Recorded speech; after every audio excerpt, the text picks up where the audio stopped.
out there, kia ora koutou, welcome along, haere mai, to my flashy, sparkly, glittery, jazz handy, showy ovaries.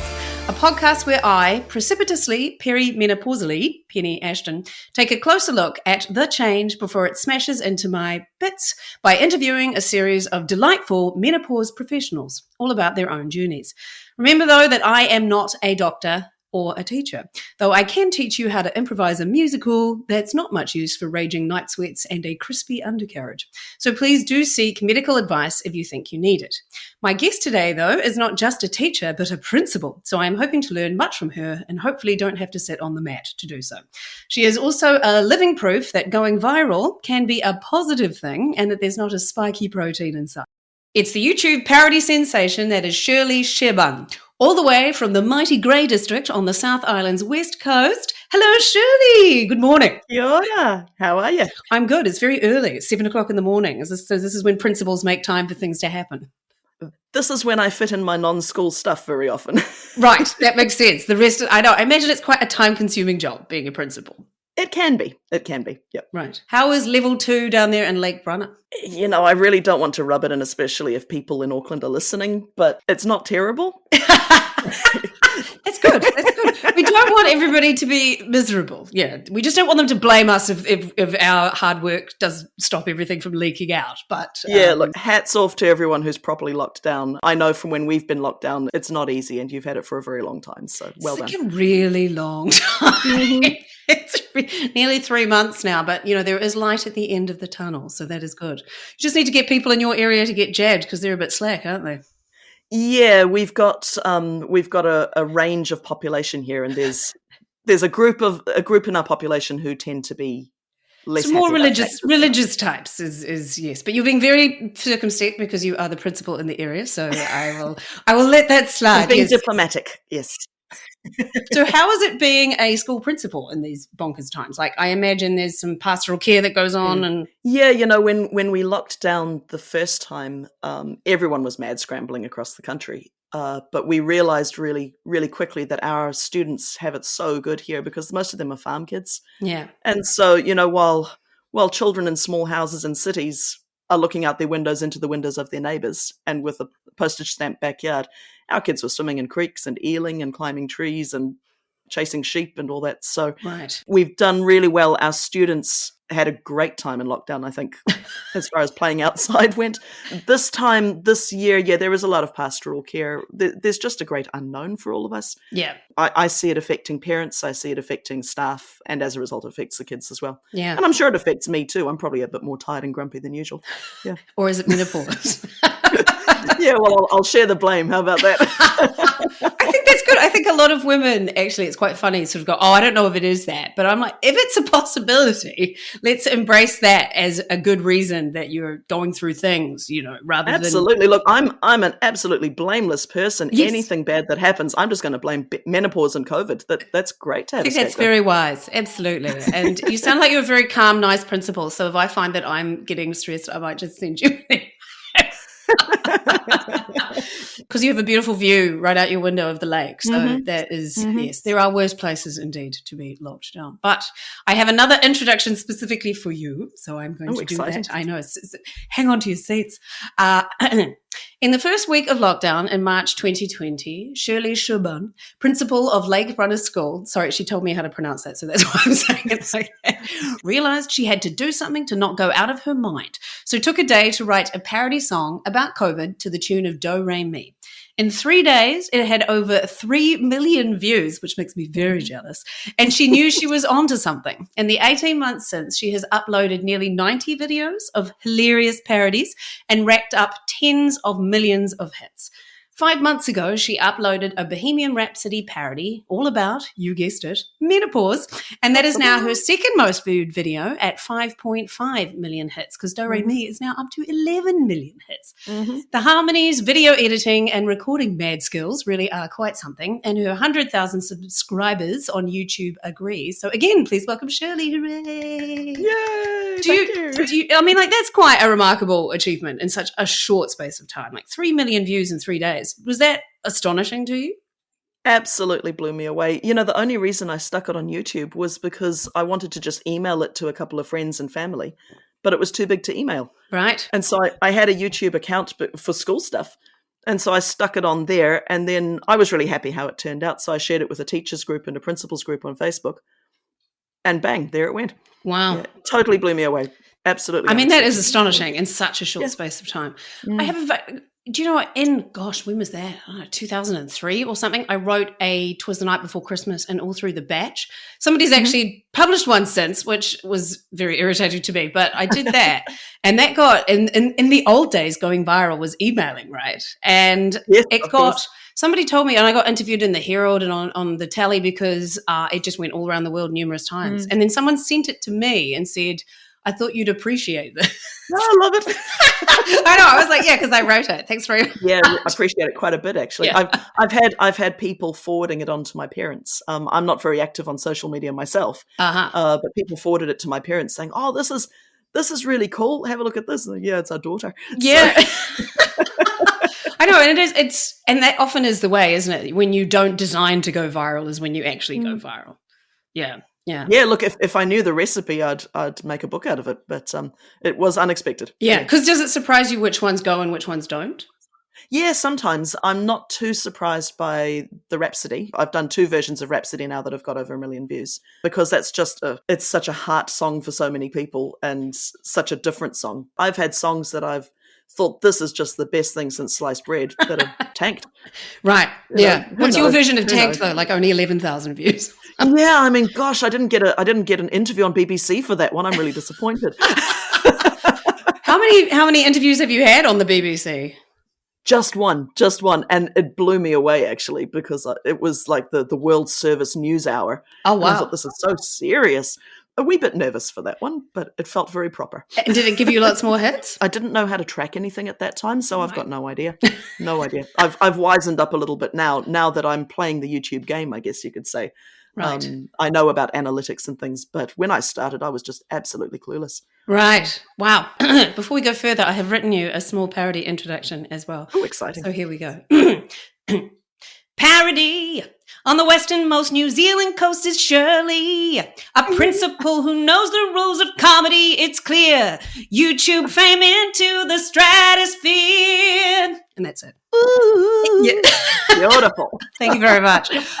The thing I think probably that resonates with most, particularly around Bohemian Rhapsody and stuff, is the production levels and your amazing harmonies with yourself and your video editing and all those. Like, you've got very impressive technical mad skills. So was that a learning curve as well? I've never been afraid to fiddle around with computers and see what they do. So a number of people ask about the fancy gear I use. Just a laptop. I use a MacBook and I use the built-in features of that. You do it in iMovie? iMovie and Keynote. So in Rhapsody, there's 4 of me, of course. Yes. And iMovie doesn't cope very well with that. So I do it in Keynote first, and then I export that as a video on green screen. Right. And then go from there.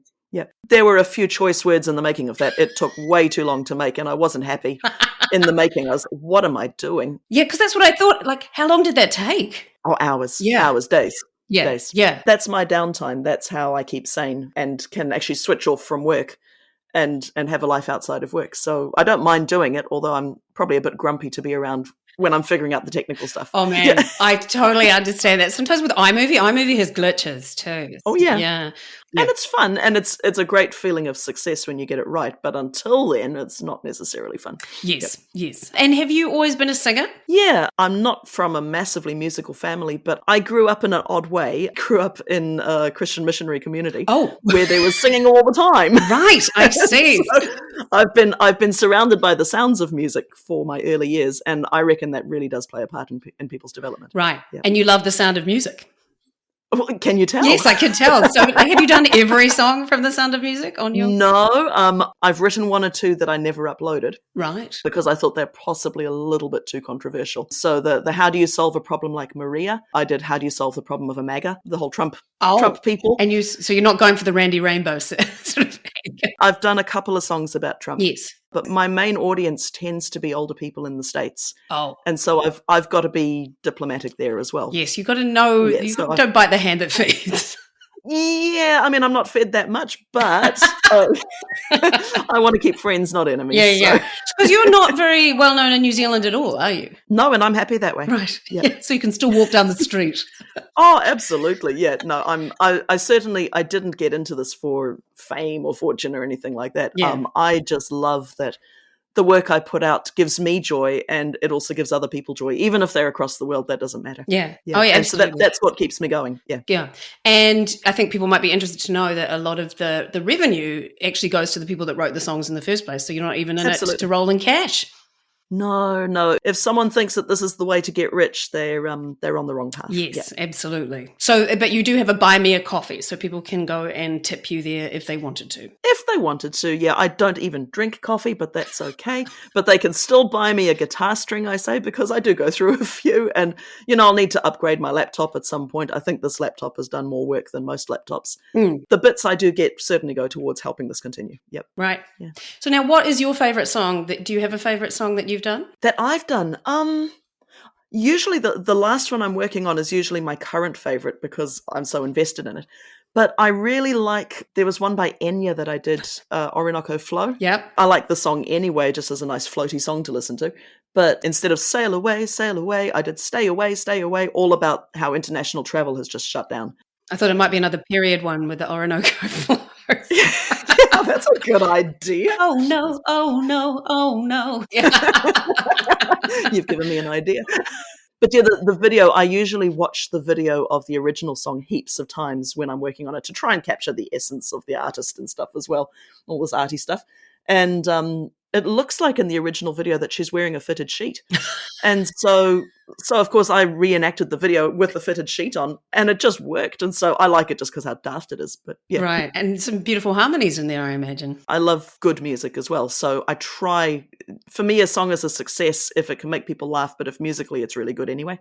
Yeah, I like that challenge. So you play various instruments? I only play guitar decently. I can thump around on the piano. I can't read music, but I can hear what's good and what's not. And so I think my ear is probably my main instrument in this. So do you mainly use karaoke backing tracks? No, I tend to, where I can, use the original from the song. Sometimes you can get the original with the vocals extracted. Otherwise, for a lot of them, I make my own.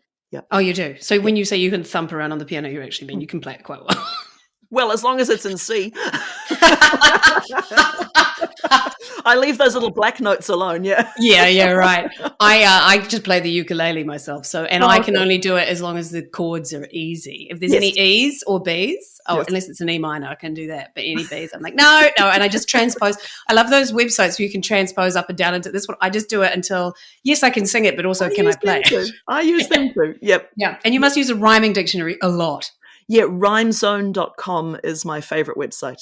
Yep, mine too. Yeah, because I write poetry and also I've done songs in my shows too. So yeah, you spend a lot of time in trying to get that scanning right and all that sort of thing. Yeah. Right.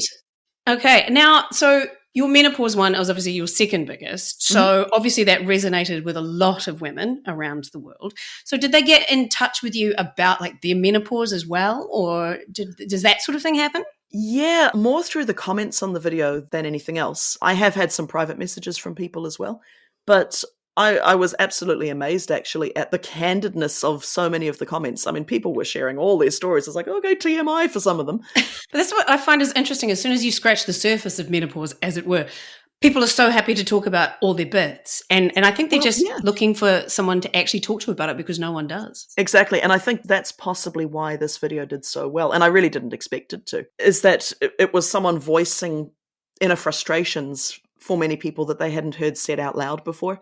And the number of comments that said, it's not just me.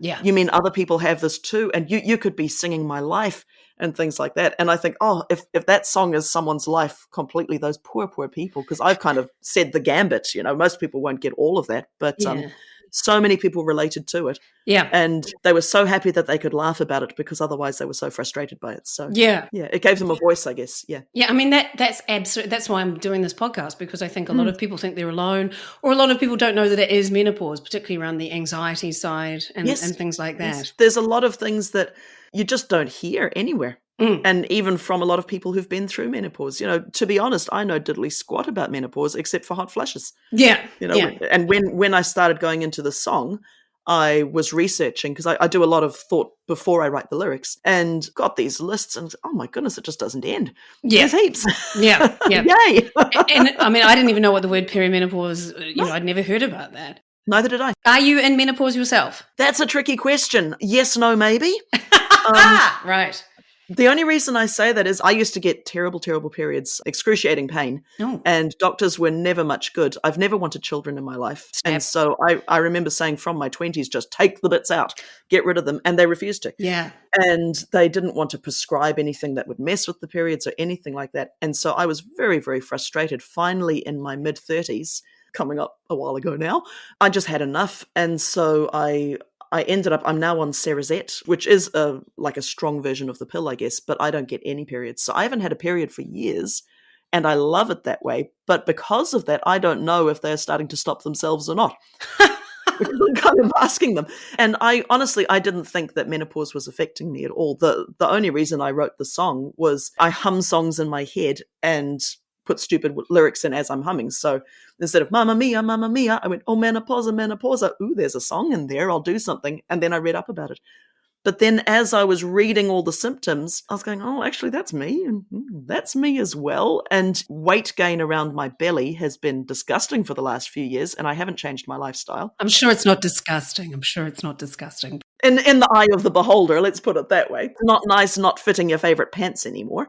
Yeah, totally. We're all so much harder on ourselves, I think, than anyone else is. But yes, when you've got favorite clothes, absolutely. that's frustrating. And you notice it. And chin hairs. It's like, oh, for crying out loud, I'm not one of these old prickly ladies, but yes, I am. Things like that. I'm not a particularly moody person, and I never have been. I haven't seen it affect me that way, but just things like the weight, things like the chin, things like my skin softness. It's like, it's either old age or these are actually hormonal things as well. So maybe behind the masking of this medication that I've been on for years, there could be some hormonal changes. So I'm afraid I'm not really an expert in menopause. I'm someone who knows all the symptoms because I've researched them and have gone, oh, stink, I think they're affecting me as well. Starting to anyway. Yeah. Well, that's again, the point of this is to talk to just people's lived experiences, because you're an expert in yourself, and that's what I'm wanting to know about. Because the more we know about each other, then we can take that to ourselves. So, do you mind how old are you? Oh gosh, I've got to think. 44. Oh, so 44, right? So I'm on the dawn. Yes, because that would be quite early if you were doing that. Yeah, absolutely. Yeah. So that's just so fucking typical. Excuse me, Principal Serban, because and it's interesting. Maybe they were like, "Well, if you're a teacher, you must want children," but they just wouldn't listen to you. No. That's so frustrating. The amount of times people said to me, "Oh, you'll change your mind." I was like, "I won't." Yeah. I think, do they ask men if they're going to change their mind before a vasectomy? Yeah. And, I love kids, absolutely. My career is with children. Luckily, yeah. But I've never wanted my own. And mainly because I just didn't like the idea of putting one out of me. It just sounded awful. She just pointed to a nether region. and I know. I agree. It sounds utterly horrendous. Why would anyone choose to do that? Yeah. And I love the idea of having them from 9 a.m. till 3 p.m. and giving them back. That's wonderful. Yes. I get them when they're the happiest and brightest. I don't have to feed them. I don't have to argue with them about bedtime or entertain them over weekends. I've got it great with kids. I'm quite happy to be selfish in that regard. Yeah. I don't think it is selfish. I find that argument sort of spurious as well. I say selfish not as it being a bad thing. I'm thinking of myself in this and going, I don't want them. And it won't be good for them, I don't think, if I have them, because I'll get quite grumpy with them quickly, I think. Yeah. That might accelerate your anxiety. Possibly. I might get some more menopausal type symptoms. Yep. Yeah.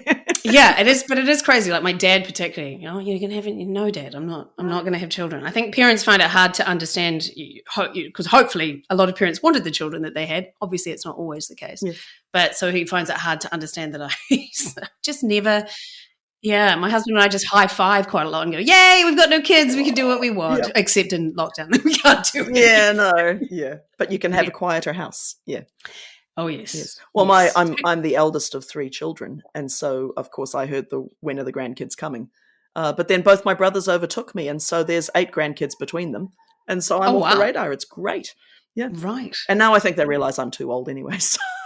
Yeah, right. I know they do stop at a certain, because I'm 47, so they do stop. And yet, and then they've moved near you now, your parents.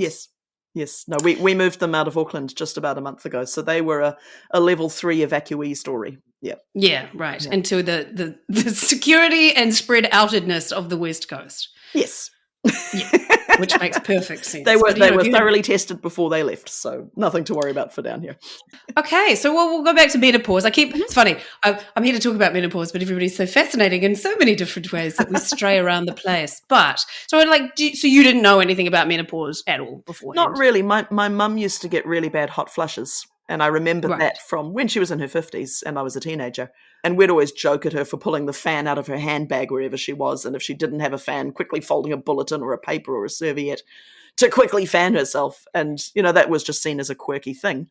But now I realise, that was a very common sign of menopause or perimenopause in women. Yeah. And it's interesting, isn't it? Because that's the outward, and I think that's probably why that's the one that everyone knows, because it's the one that you can't hide. Exactly.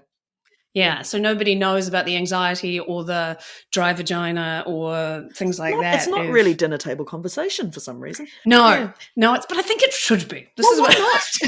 Yeah, because the more we know, what we can. Because I think a lot of people have just been like, "What is happening?" I listened to another menopause podcast, and this woman was like, her vagina is giving her a lot of gypped. Like, she can't wear tight pants, can't ride her horse anymore. Wow. She used to ride a horse for a living. Wow. And can't do any of that because of her vaginal problems. Oh, that's sad, isn't it? Yeah. I know, it really is. So I think forewarned is forearmed, but also know that it's not everybody. Yes. I guess I've got caught up in the menopause world in many ways since the song's come out, and I've been in contact with a bunch of people about it. And I guess I could call it a little side mission now, because I realize I'm entering that phase of life also, of just normalizing it and making it that conversations about it are okay. We're not trying to gross anyone out. We're not trying to have shock value or anything like that. But for goodness sake, this affects half the population at some point in their life. Why is it not normalized? Just like periods, they used to be the big taboo. And I think we've gotten a lot better, in the workplace as well, of acknowledging, some people have a really rough time with them, and that's okay. But why can't menopause be normalized as well? Yeah. Yeah, and I think having more women in the medical profession surely must, even though obviously we've been nurses for a long time, but, there's horror stories. My friend who had endometriosis and a doctor that was, it's just what women go through. Just wrong. Deal with it. Yep. So you would have experienced that yourself. Yeah, I wasn't very happy with many doctors. And were they male and female doctors? Male. There you go. Yep. I mean, I love my husband, but that just cavalier approach to women's health, which has been the world over, sort of drugs being tested only on men, not knowing what the side effects are going to be for women, like heart attack drugs and all that sort of thing, considering we have different symptoms and we did, for the long time, we didn't even know what the symptoms for a female heart attack are compared to a male heart attack. Exactly. Yeah. So I can't say I feel your pain because I've been very lucky. I don't have the pain anymore. I'm drugged up. It's fine. Yeah. That must have been a revelation, was it? I've often said I've got no regrets in life, but I do have one, is that I didn't fight harder and longer and stronger for that, because it honestly was life-changing. What bullshit that you had to. Absolutely. Yeah. Because, I would miss every month. I'd miss a couple of days of work. Because I had to. Wow. It was excruciating. I'd be curled up in a ball for days. No one should have to go through that. Yeah. No. And therein lies the problem by ignoring women's health, that we get excluded from the workplace and then get deemed to be not appropriate for the workplace because of our women's issues, which could have been so easily resolved. Really, really difficult. Yeah.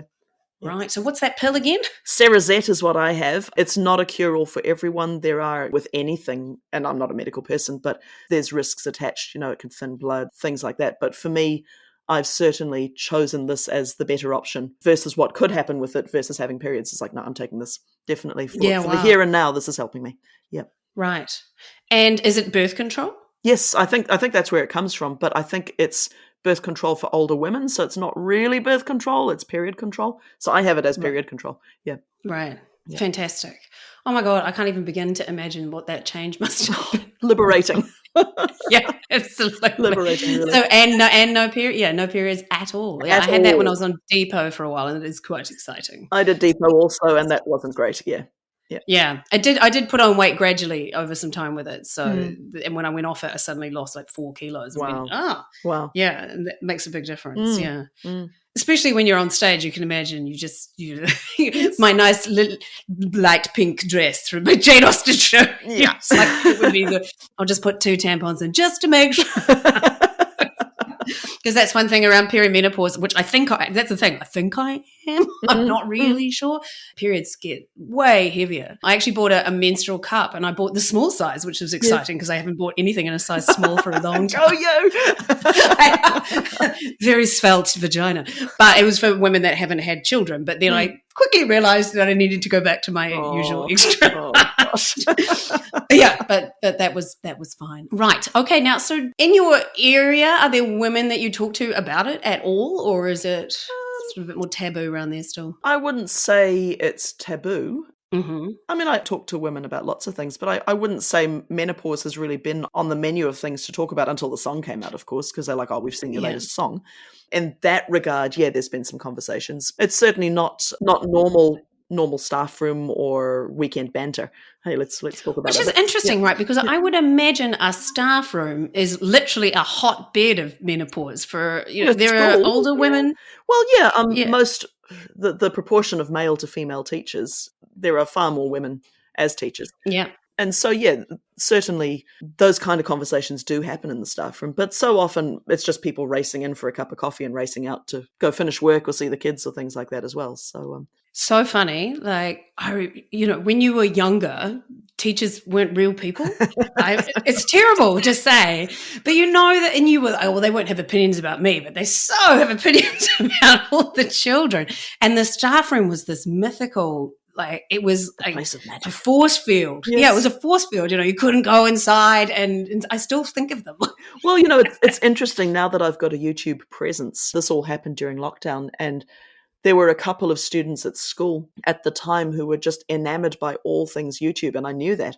And I'm not, I don't really mix my YouTube life with my school life. It's totally separate. Right. I'm not making the songs for the kids or their families, except for one I did about moist breath, but that was for schools anyway. Moist breath? Moist breath. Stay out of my moist breath zone. Many parents. What is that? Many parents of primary school teachers may have heard the song because the Ministry of Education ended up pushing it out to schools, saying this is how to prepare kids for level 2. So that was an original I wrote that I stuck on my channel. Oh. It was a quote that ended up being in a newspaper from a doctor. And I just love the word moist because it's such a delightfully grotty word. Wow. And so when a word is memorable, of course, you stick it in a song. And I was through my job thinking, well, how do I get kids to know that they can't share each other's lunch? They've got to sneeze into their elbows and cough in their elbows, all that stuff. So I made the stupid song. The ministry picked it up and then put it out to all schools. So moist is... So I'm sorry, what the fuck is moist breath? It says, I'm glad to see you, but please leave me alone. If you need to cough, use your elbow. I can't even remember it. Always wash your hands, make them soapy full of soap, something like that, and stay out of my moist breath zone. So if I'm speaking and the sprinkles touch you, we're too close. So through grottiness, helping children stay away from each other in level 2. Yep. But now we're not supposed to sing in level 2 unless we're outside, so we don't sing that anymore. Yep. Oh, that's hard, isn't it? Because primary schools was all about singing. From my recollection. Level 2 is not a fun place to be in the minds of people who work in schools because we have to change so much of what we do. But anyway, what I was saying before this moist breath, I had kids who were really into YouTube. And they found out that I was doing YouTube. And suddenly I wasn't this dorky principal anymore. I was really cool. But then they listened to the songs and went, oh, they're a bit naff, really, because they're not for kids. So now I'm a dorky principal again, and it's just left. I think that crossover of this teacher and worse, the principal, and then, the staff room is this magical place. And now the YouTube channel, she does YouTube, and she has followers. Oh, she doesn't have 3 million followers like PewDiePie or whatever. So I'm not so cool anymore for the kids, and that's fine by me. Only 100,000. Look not at that. quite. Only 100. I'm on about 92,000 now, so I'm getting close. Oh, see, I round up. Thank you. You're welcome. It's like I've had nearly 400 podcast listens, but Yay! not quite. But we'll just round up. We'll round up. Just like one thing about being a performer is you get very addicted to ticket sales checking, like unhealthily so. And I've just switched that over to podcast listens. Did you do that? Did you like monitor the hits, particularly I suppose in the early days? When songs started taking off, I just did it out of incredulity as well, going, oh my goodness, it's gone up 3,000 views in the last half hour. So that was pretty cool. I found I was getting caught up in trying to answer all the comments because, you want to be nice. Someone has left you a comment, and so by being nice, you leave a comment back. But it just ate far too much of my time. I still try and answer lots, but I cannot answer them all now. No, absolutely. And, it's the internet. So have you had assholes leaving comments? Left, right, and center. Oh, there's been plenty. The worst vitriol I've got was on videos that I least expected it. I've done a couple of cat videos, totally benign videos about cats. Nothing controversial in there. And the worst comments I've got have been from, I guess what would be stereotyped as crazy cat ladies, people who've said, how dare you say that cats are independent? They love me all the time and my cats hate it when I go away. And absolute daggers. Yep. Wow. So angry. And I'm like, hold on, this is not a personal attack. I love cats too. I've got one, but it really surprised me. Really surprised me. Yep. Cats are assholes. Yeah, and I love them for it. I love them. They're aloof. Yes, that's wonderful. No, I did one during COVID called "You're in My Chair" to the Blue Danube. So da da da da da meow meow meow meow. So you're in my chair. Why are you still there? That kind of thing, and just what I thought a cat's reaction to lockdown would be. They're sick of their people being home. Just stop stroking me all the time. Just go away, go back to work and give me my house back, that kind of thing. Yeah, dogs are like, woohoo, woohoo. I did a dog song as well, which was exactly that. Yep, never stop, never stop. Yeah, the internet has some lovely people. Oh, I've discovered. It really does. I have discovered. Yes. And, water off a duck's back. You can't engage with an internet hobby, which is what this is, without getting the flack. And if you don't like it, you wouldn't stay as long as I have. Yeah. No.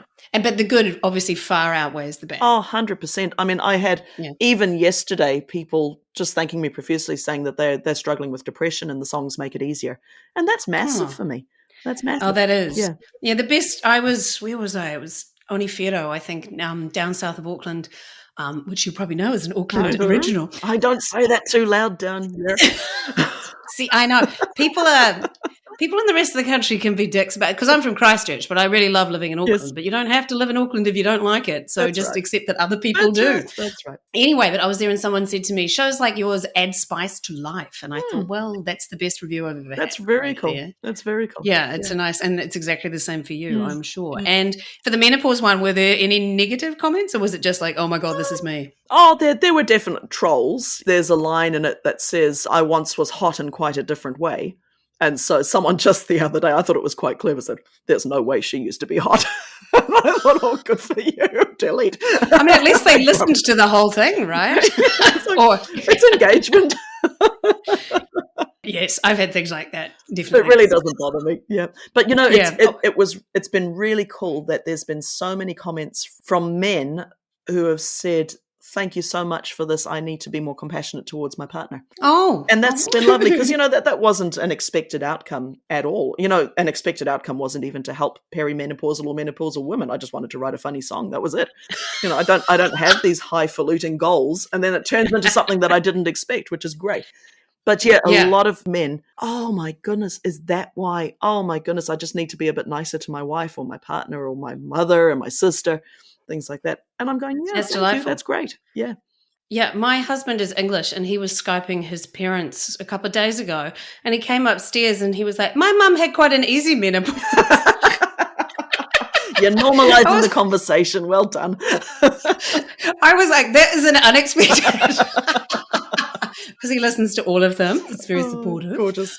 So I have my out-of-the-box fun fact session now. Do you have a fun fact about menopause at all? I do. I actually did some research when I found out this was going to be a question. So, how exciting! Because I'm a nerd and I'm happy to be one. There was a book that came out in 1966 called "Feminine Forever," And apparently it was a massive bestseller, and it's still available on Amazon. Written by a male, of course, Dr. Robert Wilson. And in it, he really pushes hormone therapy. And I don't have an opinion one way or the other. I haven't done research about that. But he basically says, unless you do this, you're going to be very dull and boring. And he calls menopausal women castrates, as well as galloping catastrophes.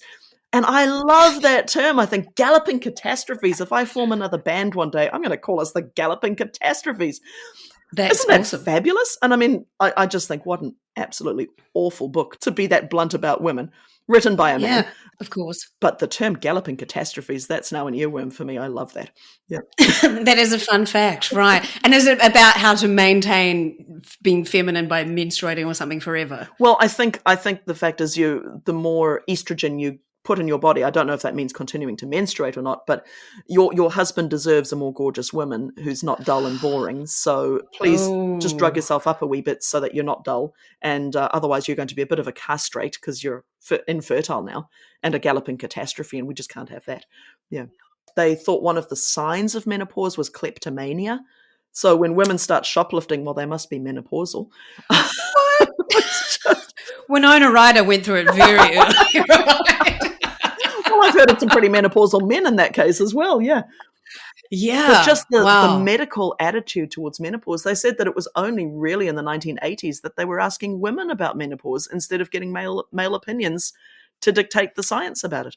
I mean, how sad is that? Which is why we need female doctors and scientists. And research. And one thing that did come out of the research, they said that they interviewed something like 15,000 people in the 80s. They said a lot of them said it's nowhere near as bad as what we were led to believe reading all the symptoms. So that's a little rainbow on the horizon, I guess, for it. People who were just younger than the menopause age who were looking into it were totally freaked out, whereas those in it were going, yeah, it's okay. It's okay. So yeah. I'm looking forward to feeling that way. But also my friend nearly died from bleeding out. So that's the thing. It runs the gamut. Yeah. And she was like, what? You just had no idea. I think that's the thing also. Don't normalize the stuff that's going to kill you. Just like for me with my really painful periods, that shouldn't have been normalized. And a menopause that is really hurting people and a perimenopause that's really damaging people, that shouldn't be normalized either. Go see a medical specialist and get treatment. You know? Absolutely. Yeah, don't just tough it out because it's lady stuff. Yeah, and look, we heard that you were going to be cranky, so even though I'm massively depressed because of this, I'm just going to leave it because this is normal. It may not be normal, so seek medical help, yeah. Absolutely. Now, is there anything else you wanted to talk about at all around menopause or your fabulous fame? Oh, fabulous fame and menopause, two things that I never thought I'd ever be talking about, ever. I know I'm not quite the BBC, but you know. Yes, sorry, I don't feel quite as posh with you. Yeah. Fucking A, mate. Probably not heard so much swearing in a short period of time. Yeah, BBC didn't use those naughty words. Yes, they didn't. Right, because they're stuck-up bastards. Is there anything else that you wanted to talk about? No, I'm good. I'm happy to answer all the questions you have. Otherwise, put it to rest. It's fine. Yeah. Fantastic. Great. Well, now I think you might have a little snippet of something for us to sing now. Is that right? Oh, yeah. If you would like a song. Yes, please. I'll give you a preview of a song that I haven't yet released. So it's a song that you hopefully know the tune of. So I'm not so original that I'll make my own tunes. I just steal other people's. And I'm not going to play the backing track so you don't get copyright issues and stuff. Thank you very much. It's a cover. It's a cover. And let's see. I've got my dog right next to me as well, so if I donker with the guitar, you might get accompanying howls. Let's see. Okay. Sorry, Luna. She's looking at me disgruntled. Okay, here we go. We have all had enough, especially for Auckland people. You're sick of this, and so am I. Life pre-pandemic's what I'm dreaming of. No need to hold my breath when anyone passed by. I know this is messing with your feelings. I'm in this too, I understand. Never say you're giving up. Never let this drag you down. Never let all these lockdowns disconcert you. Never be ashamed to cry. We'll get through this, we'll survive. Never let your love of life desert you. Ended on the wrong chord. There you go. I rickrolled you. Yay! Yay! I love that. The internet sensation finished with the full meme action, which is delightful. Yay! And thank you for your sentiments about being in jail. Yay! Well, for me, as I've said a couple of times, it's when you know why, and I'm actually fully supportive of it, and I'm quite concerned about saving lives. It's not as bad, but I am pleased the government just announced that I can go to My to 10. Yay! It's the little things, isn't it? It's the little things. Yeah. And gardening, I suddenly garden. Well That's I don't know if that's perimenopause or what. Yeah, no, I'm waiting for that to kick in. I grow amazing weeds. I've even got a song about it. Yep. Okay, well, fabulous. Well, thank you very much for your time and sending love down to the South Island and all your kids. Have a lovely day at school. Thank you. I better go now, actually. They're coming soon. So thank you, Penny. Right, okay. And enjoy Auckland under lock and key. Yeah. Thank you very much. Awesome. Cheers. See ya. Hooray! Round of applause for the fantastic Shirley Serban. Now, her name is spelled Serban, by the way. It's Eastern European. So if you go to YouTube to see all her fabulous videos, that's the name you need to put in there. And you know what? We recorded this 2 weeks ago, and in that time, she's added 4,000 more followers and about 200,000 more views on her video. So she's an utter superstar. Her latest song is called Paint It Black. Well, it's a parody of Paint It Black about technology, featuring her mother. And some incredible harmonies. She's so good at harmonies. Do you know, I tried to add some harmonies to her singing, Never Gonna Give You Up, Never Gonna Let You Down. I tried, but there's a reason I do solo shows, because it did not sound good. But if you want to hear some amazing harmonies, some great video skills, etc., go and check out her YouTube channel. Now, also, the keen beans amongst you may have noticed I forgot to ask what's your trajectory with your body been like in your life? So I actually got back in touch with her and we had another chat about that. And it ended up being about something completely different, but all around complete hair loss and wigs and things that I was not expecting. So I decided to just do another little extra like I did for Anjum for that one. So if you'd like to come back and listen to that, that would be marvelous. I want to say thank you so much to all of my listeners. I'm up to nearly 1,000 downloads now in the 2 weeks since we recorded this, not least of which helped along by George Fowler's immense social media presence.